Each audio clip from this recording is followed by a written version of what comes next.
All right, let's get right into it. The big players, the ones with the real money, are already placing their bets for next week.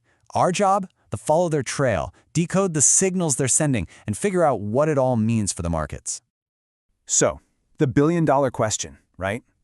Where is all that institutional capital actually going?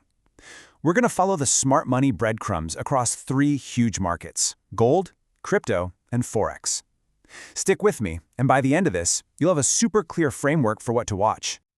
Okay, but first things first, we keep throwing around this term, smart money. Before we go any further, let's nail down exactly who we're talking about. Yeah, we are talking about the absolute heavy hitters, the titans. The trades they make are so massive that they literally create waves that everyone else feels. So you can see why tracking where they put their money gives us some pretty powerful clues about what might happen next. Our first stop is the world of precious metals. Let's talk gold. And the story here is really interesting. It's one of a strategic pullback, a cautious retreat, and it's all being driven by one single dominant force in the global economy right now. So let's look at the why behind this. Gold basically spent all week trying and failing to break past that $4,100 ceiling. And the main culprit? A super strong US dollar.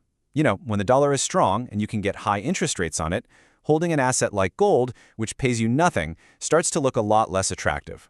So the smart money is just hitting the pause button, pulling back for a bit, and waiting for the dust to settle. And this sets up a huge battleground for next week.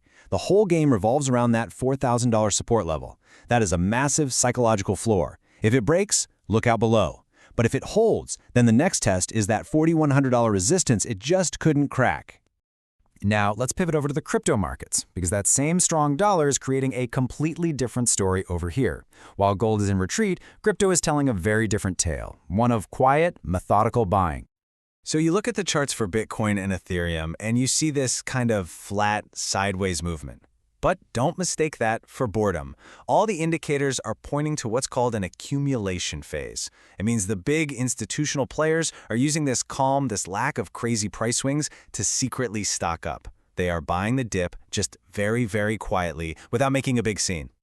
These are the numbers that will tell us if that theory is correct. For Bitcoin, everything hinges on holding that $90,000 support line. For Ethereum, it's that $2,950 to $2,900 zone. If those floors hold firm, it pretty much confirms the smart money is buying, and it sets the stage for a push towards those higher resistance levels. All right, for our final piece of the puzzle, we're diving into the biggest market on the planet, foreign exchange. And here, the theme is just impossible to miss.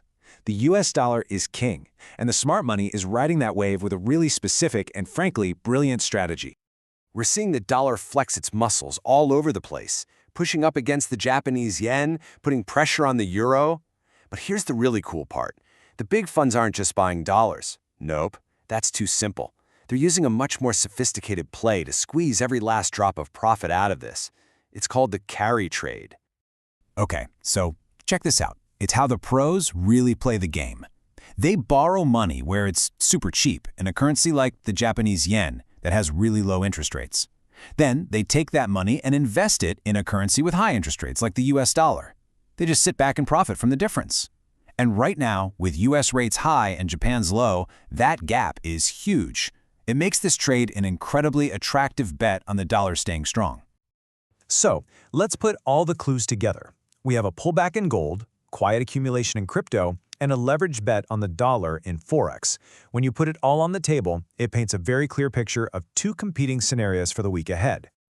At the end of the day, it all boils down to this. Scenario 1. The US dollar stays strong. If that happens, gold probably breaks below that key $4,000 mark, crypto will probably hang tight, and the dollar will keep climbing. Then there's Scenario 2, the wild card. This is where we get a surprise signal from the Federal Reserve, maybe a hint that they're thinking of softening their high interest rate stance. If that happens, the dollar weakens, gold bounces back hard, crypto likely rallies, and the dollar pulls back across the board. So there you have it. The chessboard is set, and the smart money has made its moves, giving us two very clear paths for the market. You now have the exact framework they're using. You can watch those key levels we talked about and see for yourself which of these two stories starts to play out in real time. The only question left is, which one will it be?